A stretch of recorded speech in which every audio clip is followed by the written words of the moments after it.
Be yourself. Be as authentic as possible. Be unapologetic about your values and your boundaries. Don't be carried away with what is happening. Don't have a fixed mindset. You have the power to rewrite your story. Meet Nse, a fifth child from a family of 9.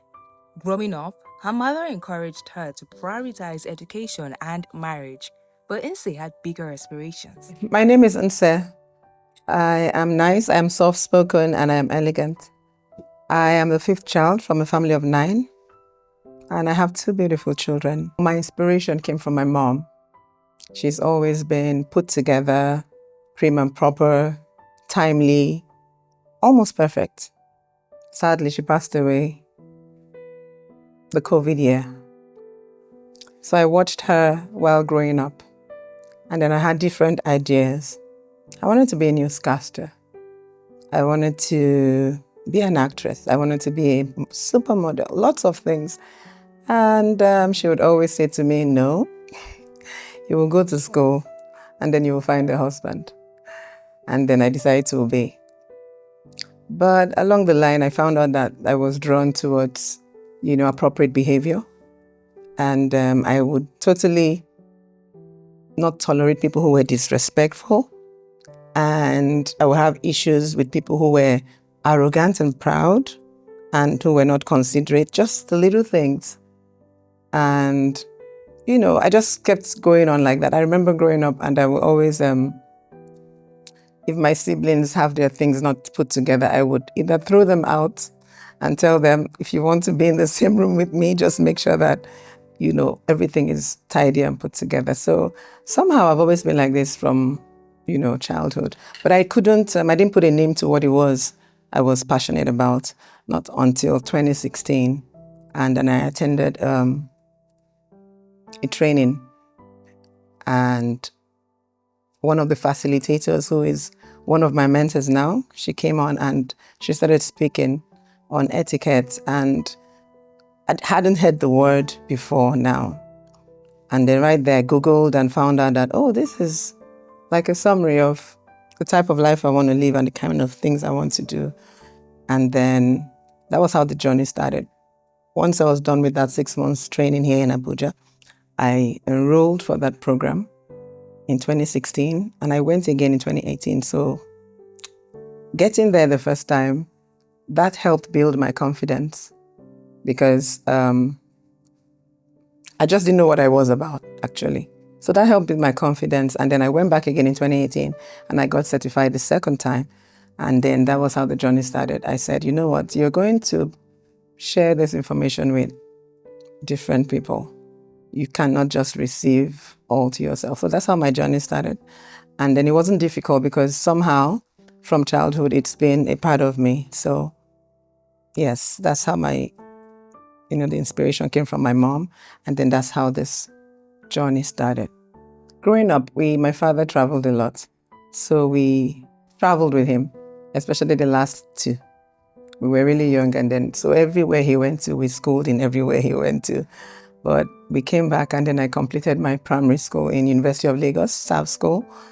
And then I proceeded to Federal Government Girls College, Etiquette in Akwa Ibom State. And then, I really wanted to go to Unilag, but I didn't make the cutoff point. And then I was able to go into Unical. So I'm a great Malabress. And from then onwards, I started personally developing myself in 2016 after I graduated. So I went on to Lagos Business School. I went on to Minding Manners International and Protocol Academy of London. I went on to another public speaking school in the UK. And then I went to International School of Communication in Dubai.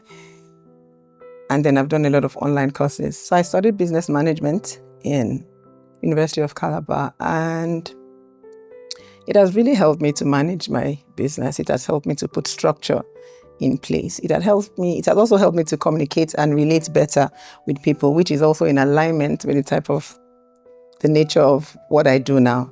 So business management has helped me to, be more accountable. It has helped with budgeting, with the way I spend money on my business.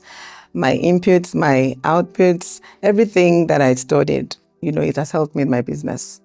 It has also helped me to, it has taught me how to collaborate with other people as well. So as we progress, the learnings I got or the teachings from my course of study has helped me to, get me to where I am in my business, and we're still going. So when I first started, I wasn't sure that people will be open to what I was doing. In 2016, she discovered her passion for etiquette training, which has since become a cornerstone of her career. Nse's training has equipped her with skills in coordination, organization, and budgeting. My passion was for women, actually, but I wasn't sure how they would receive it, because it's not easy to, when an adult is already set in their ways, it's not easy to convince them. So I decided to veer off towards children, and it was so easy. Children are really, really, people keep saying, how do you cope with children? I don't know how I do it, but I'm able to relate with children more. So they helped build my confidence, and then I started off with the women as well. But the children are open to it, but the adults are still looking at it like, we don't need it. You can focus on our children. So the awareness is not there really. And some people feel like, oh, the economy is tight, it's tough. What am I doing learning how to sit and talk and work, or holding my cutlery? Or what am I doing learning, all of these things that don't add to paying my bills? But they fail to realize that the way you conduct yourself can actually help you in your career or professionally as well as personally. So, but that's why we keep doing what we're doing, because we want people to know that. I want people to know that, etiquette is not just about the way you hold your fork and your knife. It's more about the values that you have, and how you treat people, and how you treat people, your values, and how you behave. As a John Maxwell trained coach, she applies leadership principles to her personal and professional life. She emphasizes the importance of self-awareness, self-care, and collaboration with others. As a John Maxwell trained coach, I have been able to apply leadership skills in my personal and professional lives. Already, I get to hear things like, you're a boss. Stop bossing us. You've been bossing us. Stuff like that. That's what I've heard all, throughout with my siblings and then with my friends. So, but I know that I have always had inbuilt leadership skills. So attending programs with John Maxwell has also helped me to further define my leadership roles. So personally, I know that I'm a good leader. I know that leadership is not just about, being in charge of people, directing them and ordering them around. I have learned through these programs with John Maxwell, the Leadership Academy, that being a leader is also paying attention to your followers. So I take my time, pay attention to my followers, both at home, with my children, with my staff. I'm patient with them. I listen to them. I take advice with them, with my team. So personally, and then professionally as well. So I work with other leaders. So I know that I cannot just be giving instructions all the time. I listen to instructions, I take instructions, and I also give instructions. So I know that leadership is not just about being a boss and, being in charge and controlling. I've been able to apply what I learned in the academy to my personal and my professional life. Greetings. As simple as it sounds, people have difficulty giving greetings and also receiving. So you may even greet someone and then they don't know how to respond. And then you may even be greeted and then you also don't know how to respond. Another thing is people feeling like etiquette is for the rich or for the wealthy or the classy and I keep saying to them that etiquette is for everybody. Everybody actually needs etiquette. Etiquette is a sensitive awareness, to put it mildly, the sensitive awareness of the feelings of other people. Just basically treat people the way you want them to be treated. So it's not really all about which knife or which fork you have to use, or the way you sit or stand or walk and talk. It's about how you make people feel comfortable in your presence. So there are principles of etiquette, which I think every human being or everyone, if these principles are applied daily, we will have a better world. I always say that principles such as honesty, as kindness, as graciousness, as consideration and respect, if everybody is applying all of this, in their daily lives, the world won't be as chaotic as it is now. If everyone is considerate, before you act, you're able to think and say, how would my action affect the next person? So that's consideration. And then when you're talking about respect, okay, how do I want to relate with people? Am I going to relate to them based on what they have or who they are or where they're coming from? I need to know that I am relating with people regardless of all the other things around them. So if these principles are applied, and people know that etiquette is not just how you sit and how you can take this from your personal life to your professional life. So you're a considerate person at home or with your family members, and then you get to work, you're also considerate. Before you have issues with your colleagues or before anything happens, how are you relating with your clients? It starts from home.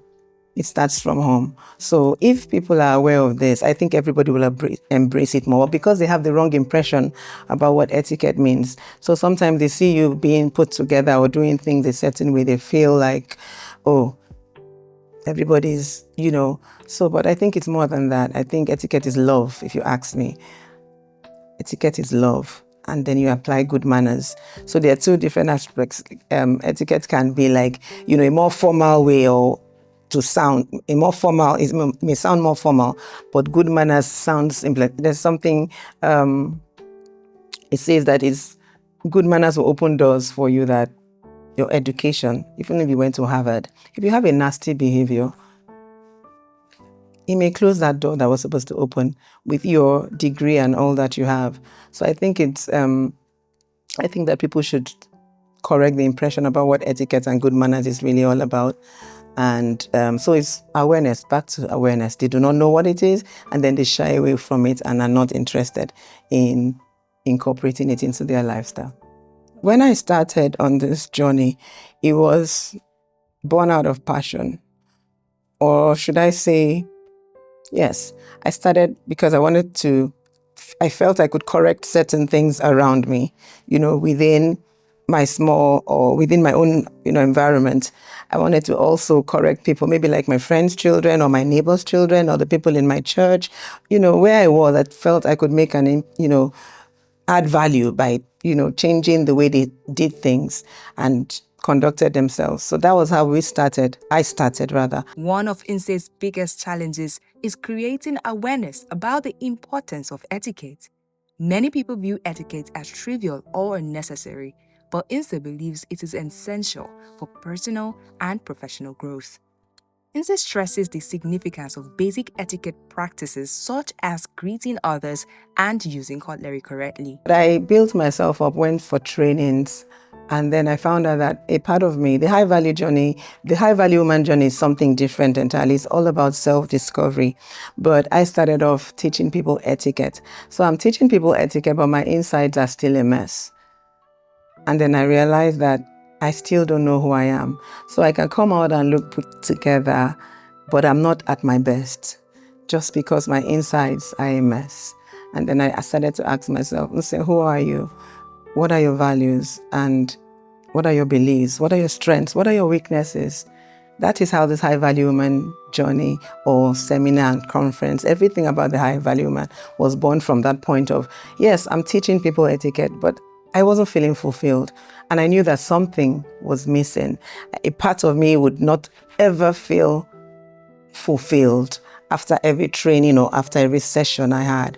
And then I spoke to one of my mentors and they said to me, I think you don't really know what you're all about.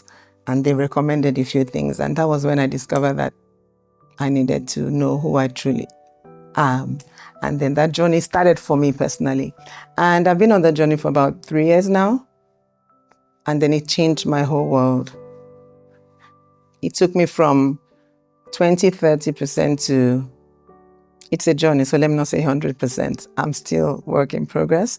But then again, I started the self-discovery journey and it was amazing. That's why I said I'll go back to self-awareness. I had to ask myself and say, who are you? What are you about? What do you love to do? It's not about anybody else, me first. take care of myself. I then went on to self-acceptance. I needed to accept myself for who I was. I was always complaining about this, and this. And I said, you know what? It's time to love yourself, embrace your strengths. And if there are weaknesses, you need to improve on them if they were a bother to me.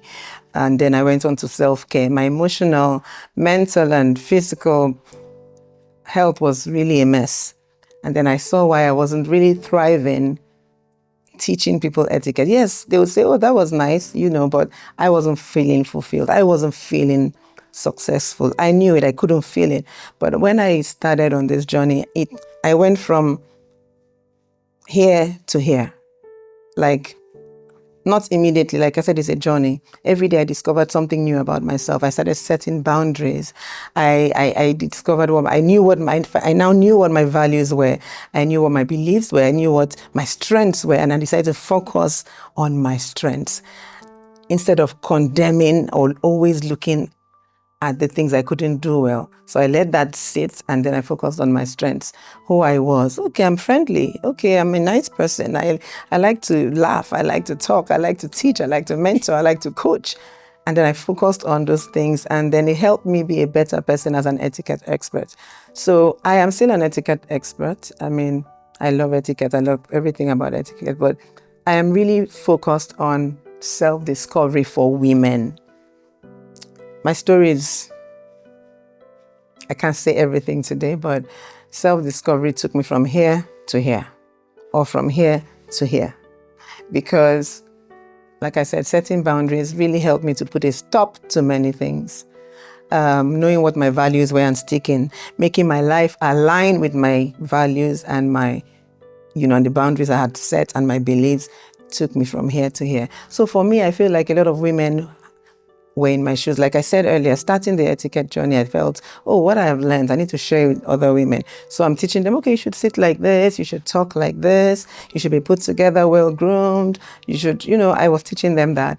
Then I found out that insides of most people are a mess, because mine was.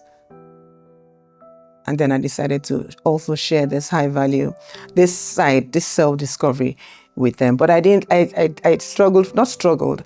I decided to, it took a while for me. I went back to the drawing board. I said, what would I call this thing that will sell? And then, it came to me, and it was the high value woman. And I'm like, it sounds like something else. And really, when people started here, I got a lot of discouragement. What is it? What is the high value? Oh, you want to teach people how to... It was all the wrong impression. And I said, no, it's a combination of self-discovery and wellness and etiquette and good manners. A total woman is a high value woman. She's well-behaved. She's self-confident. This is because she has gone through this journey of self-discovery. She has self-awareness. She's self-confident. She's has accepted herself. She has embodied self-acceptance, self-love, self-care, which is big, mental, physical, emotional. She has gone through this journey. She's still on it, but she has started. And then this will help her from her personal life. She takes it into her professional life. So for me, the high value woman is a total woman. I would have said a high value woman is a Proverbs 31 woman, but I don't want to go religious or spiritual. For high value woman, Nse describes her as kind, confident, and unapologetic. Nse's most memorable experience was speaking at conferences after she discovered herself, and since then, she has spoken from a place of authenticity. So for me, the high value woman is a total woman. She's well behaved, she's refined, she's polite, she's respectful, she's considerate, she's kind, she has empathy, she's respectful, and she's humble. A high value woman is authentic. She's emotionally intelligent. She's financially savvy. She's unapologetic. She's beautiful in and out. So we are not talking about the artificial things. These are traits. Things I've mentioned are not things that you can buy with money. They have to be learned sometimes. Some people are born with some of these things, but most of these things are learned. So I went through the process. I learned some of these things. Some of them were inborn already. So for me, high value, etiquette, wellness, good manners make a total woman. And then we call it the High Value Woman. We started off as the High Value Woman Seminar, but we are growing, and then it's now the High Value Women Conference. So we're just basically teaching women to find themselves so that you can be better.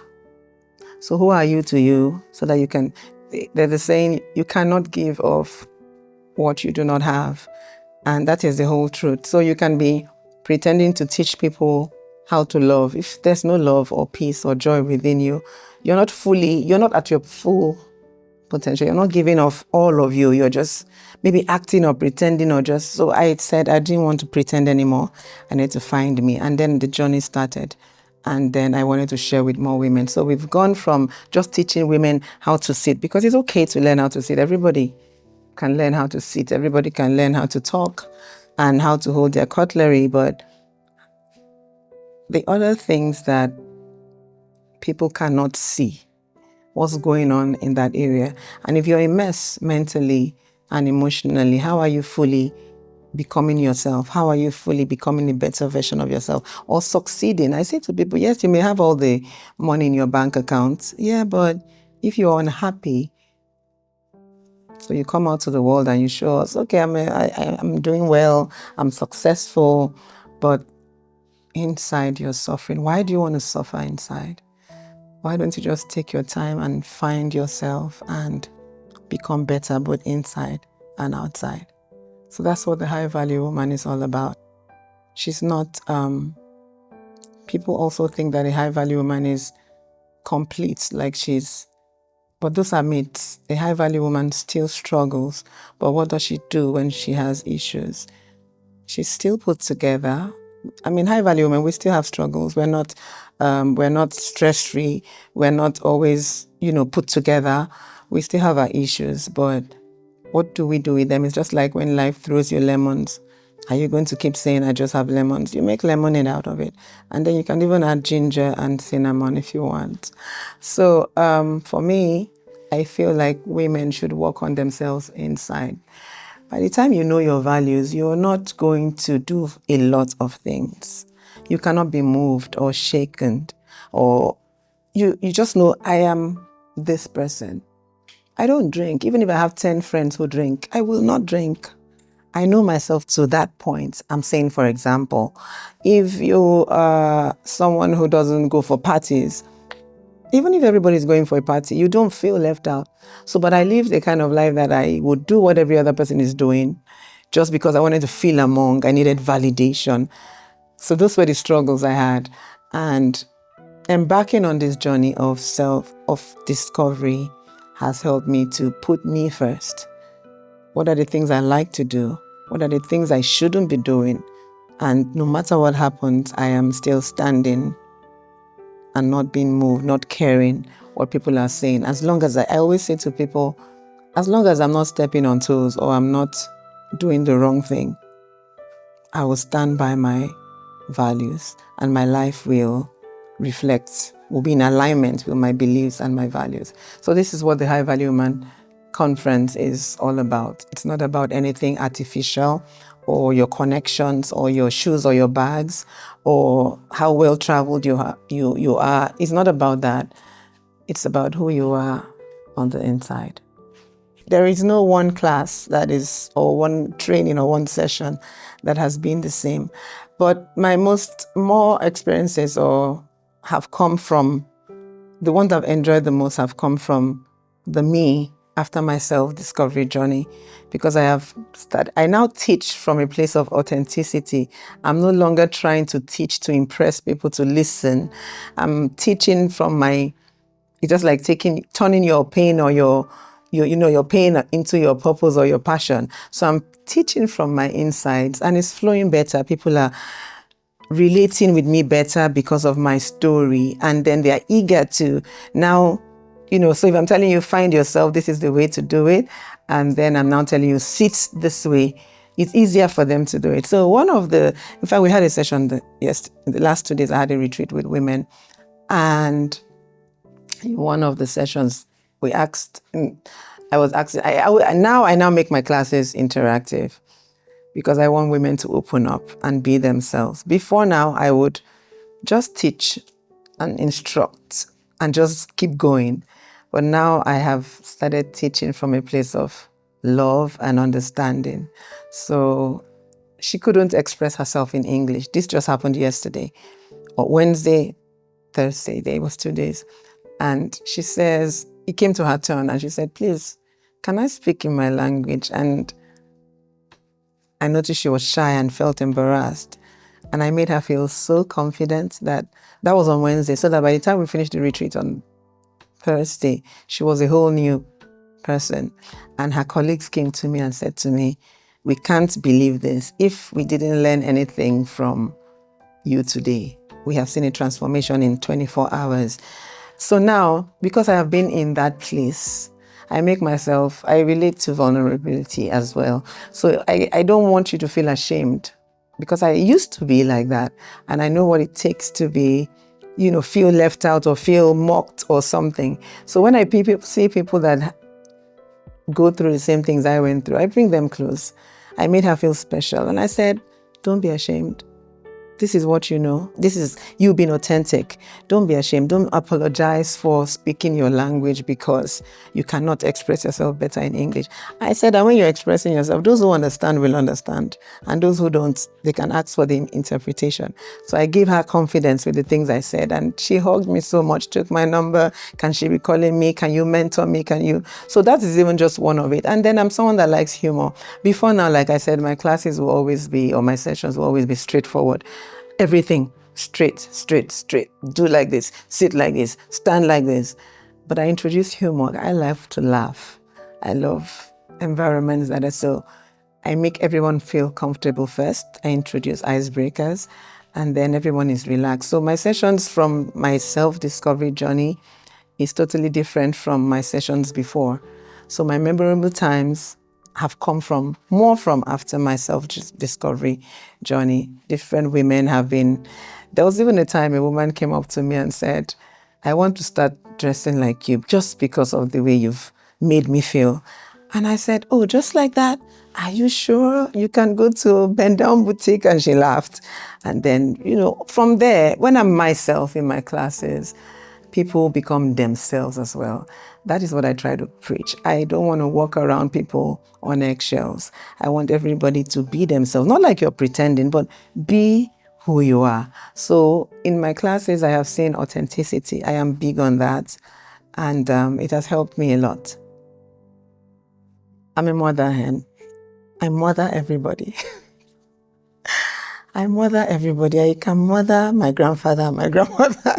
I can mother everybody. And like I said, it was from my mom. My mom she was the first, had like 9 siblings, and she mothered them till she passed away. So she has passed away, and her siblings have come to me to continue mothering them. And I am still mothering my aunties and my uncles. They will call me, what do I do? They're far older. What do I do? What do I do? What do I see? What is happening? And, but last year I told them, you know what, I'm going on a break. I need to mother myself as well. But when it comes to my children, I don't play. I will suspend everything for my children. I wasn't working at the time. I wasn't doing anything. I lived for my children. I lived for my children. I did everything for my children. So when I started working and becoming more busy, I would make sure that I cannot do anything during holidays. I will not take up any training, no matter what, when they were younger. But now my daughter is in the university, going to her 3rd year. My son is about to enter the university as well. They're older. So they know that, okay, mommy will be away for 2 days. It's better now. But whatever it is I'm doing, they are my priority. So I always check I work when they're in school. They were in boarding houses for like 6 years and all. So when they're in school for 3 months, I can work. Once they come home, I shut down. No matter the appointment. Well, people used to say, what if the president called you? I say, well, I'll tell my children, president has called, or mommy has to go. Or I put them in the boot or in the car and then we drive off. So my children are my priority. I don't put them aside for anything. My personal life, my professional life, everything I need to do revolves around my children. Now that they're older, they're involved. They know everything mommy is doing. I'm talking to them from time to time. And that has really helped them. I mean, even when other areas of my life failed, what held me was the success of my children. When I mean success, I mean, I like when I hear people say your child is well behaved. That's success for me. I don't need to be a billionaire. That is my wealth. That is my investment. So for me, I took my time to train my children. I put the best in them. They know everything. They know what mom, in fact, they know. I used to say to them when they were younger, when you go to school, let your teacher not call me. Because if your teacher calls me, when they were growing up, I'll just do like this. That means kill yourself. So growing up now, we've turned it into a joke. Like, if your teacher calls me for anything, they say, Mommy, we know. But that has also shaped them because they know that, don't call my mommy, I don't want to die, And not because they're living in fear. I have brought them up in the way of the Lord. They know. I mean, an example, funny. Somebody was trying to harass my daughter. My son is calm. My daughter is calm as well. But my daughter said she wanted to just speak up for herself because of where we're coming from. We all didn't have the self-confidence. We were just trying to but she was trying to speak up for herself. And my son was at the background. He was watching. They were telling me the story. I wasn't there. And then he said to me, Mommy, I was just watching. I wanted to see what the person would do to Talisa. I would have just plead the blood of Jesus and the person. And I go like, am I raising a pastor now? But that made me feel good. My child did not say, I will do juju for them. My child did not say, I will pick up an instrument and stab or kill or shoot, They thought of the power in the blood of Jesus to fight their battle. I think that is success for me. I don't need them to be the first or tops in their class. If their character, if they're well behaved, if they remember their values all the time and they know that whatever I'm doing and mommy, if I'm hiding to do anything, I used to say to them, if you're hiding to do anything from mommy, then that means you're doing something wrong. So I talk to them all the time. I'm really involved in my children's life. I can go on and on. I know what they're doing. At the time, I was talking to them when they were waiting for me outside. That was my son. He's waiting for me. I'm going in there back to back. My daughter was talking to her already on the phone. So they're involved. So from the time I retailed maternity fashion, they would come with me to the store and attend to clients. And now that I'm into trainings and consulting, when they're on holidays, they would be my staff. Like, they would help me register people, attend to them, especially if it's for children, trainings for children, youth etiquette trainings that we do twice a year, physical classes. So they're always around. They make new friends from there, which I like. Yeah, because they're like me, somehow reserved, but when they get there, they meet new people, attend to people, take the little ones to the restroom, help in sharing food. So they're really involved in my program. So when they're on holiday. But like now, they're not around, and my son, helps me with anything I have to do on the internet. He knows that mommy has to, I always say, you know what, you people should do that. I cannot do everything. So he will do that. And then my daughter will be the one telling me, Mommy, this is what you should do. This is like right now, she's doing something for me too. She's helping me make my next event. She's physically making beads for us to crown people for my next event. This is her idea. And then she's physically making it, like not that she's buying it. She said, Mom, this is what I think. The last one, she said, Mom, I think that they should do sashes and look like queens. I'm like, that's a good idea. And then I went on with it. So they're involved mentally, physically, spiritually too, because they pray for mommy and then they're there. So yeah, my children are really, really involved in what mommy does. They're proud of mommy. I know they're proud of mommy because they express it more these days. Nse offers practical advice on how women can cultivate organization and etiquette skills, from discovering yourself to being self-aware and to taking good care of yourself. Like I said, I started off trying to teach people appropriate behavior, how to conduct themselves, in their personal spaces and in their professional spaces. But I got to find out that it has to do with how they feel inside so that they're able to express themselves better outside. So I'm on a mission to globally motivate women to embark on the journey of self-discovery in order to become better versions of themselves personally and professionally. Yes, so I also desire to have a finishing score. It's one of my desires because I think that not just for boys, not just for girls, I also want for boys as well. Everything is the girl should learn, the girl should do this to prepare them for their husbands' houses. So who is preparing the men to bring in women into their houses? So my finishing school, not just for women, but for children, boys and girls. We need to help train the boy child and not just focus only on the girl child. Her vision is to empower women and establish a finishing school for both males and females, as she believes that etiquette should be incorporated in school curricula to promote personal and professional development. My long-term vision is to continue to motivate women to become better versions of themselves. I look forward to owning a finishing school, and it's not just going to be for women and girls, it's going to be for boys as well, because the boy child also needs to be trained and educated and told how to treat people. So everything is left for the girl child. We prepare the girl child a lot, and then the boy child is left unprepared. And then when there's chaos, especially when there's a man and a woman or a boy and, there's a relationship, it now looks like, oh, the devil caused it. I say to people that if I knew a lot about what I know now, I wouldn't have been in where I was. I've been in relationships that do not align with my values just because I didn't know who I was and I needed validation. And then it caused a lot of, issues here, but, female friendships, male friendships. And if I knew what I know now, that wouldn't happen. But at the same time, I've learned to forgive myself and then move on and become better. So I hope to continue to inform people or teach people or create awareness that we should find out more about who we are before thinking of succeeding in other areas of our lives. Yes, success is important, but at the same time, what does success mean to you? By the time you embark on this journey of self-discovery, your idea of what success is changes from just, I need to have all the money in the world. Yes, money is important. Can answer almost all questions, but at the same time, all problems.